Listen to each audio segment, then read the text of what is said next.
Hey guys, welcome back to the channel. आज काफी सालों बाद मैंने एक और बार मुकुंद सिंह सर की मास्टरपीस योर नेम फिर से देखी ली और मेरा यकीन मानो मेरे दोस्तों, ये हर बार मुझे वही सेम फीलिंग देती है जब मैंने इसे पहली बार देखा था। और इस मूवी के सॉन्ग के तो क्या ही कहने, बहुत ही खूबसूरत। मुझे नहीं लगा था इससे ज्यादा कोई खूबसूरत और प्यारी मूवी कभी बनी होगी।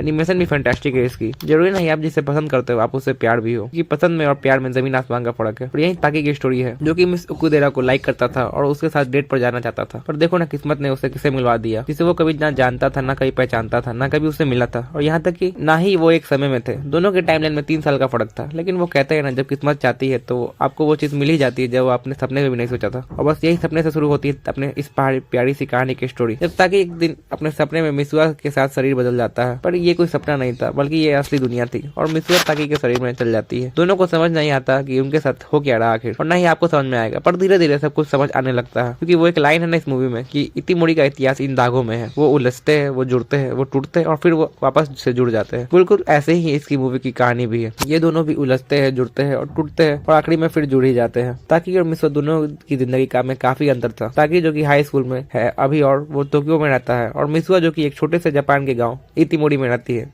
जब दोनों की बॉडी एक दूसरे में स्विच होने लगती है तब उन दोनों को पता चलता है एक दूसरे के लाइफ के बारे में। और अपनी जिंदगी आसान बनाने के लिए वो एक दूसरे के लिए डैडी के जरिए एक दूसरे को समझाने लगते हैं। पर कहीं ना कहीं धीरे धीरे उन्हें प्यार होने लगा था। लेकिन उन्हें क्या पता था जिंदगी एक दिन ऐसा मोड़ लेगी जो उन्हें कभी सोचा भी नहीं होगा। जब न्यू ईयर वाले दिन सब कोई फायरवर्क्स देखने के लिए पहाड़ पर गए इतिमोरी शहर के, तो एक उल्का पिंड शहर से टकराकर वो पूरे शहर को बर्बाद कर देता है। और उसमें मिसुआ की भी मौत हो जाती है। और वहाँ टोक्यो में ताकि कुछ अजीब सा लगने लगता है, क्योंकि अब वो मिसुआ से बॉडी स्विच नहीं कर पा रहा था।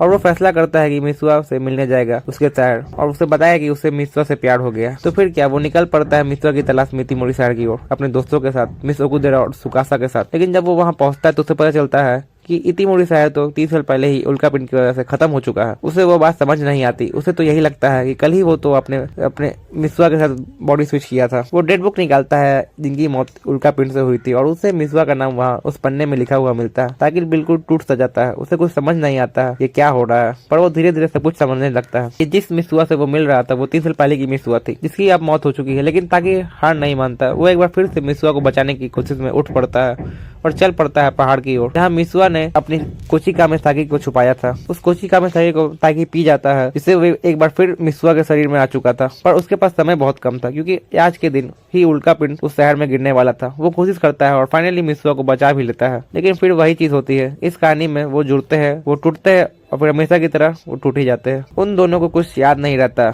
यहाँ तक कि एक दूसरे का नाम भी याद नहीं रहता दोनों को। लेकिन आखिरी बार ताकि ने मिसुआ के हाथों पर गायब होने से पहले आई लव यू लिखा था, कि जिससे वो बता सके मिसुआ से वो सच में प्यार करता है। मेरा यकीन मानो जितना मिसुआ जितना ताकि से प्यार करती, उससे ज्यादा ताकि मिसुआ से प्यार करता था। क्योंकि मिसुआ को पहले ही मर चुकी थी, लेकिन ताकि ने हार नहीं मानी।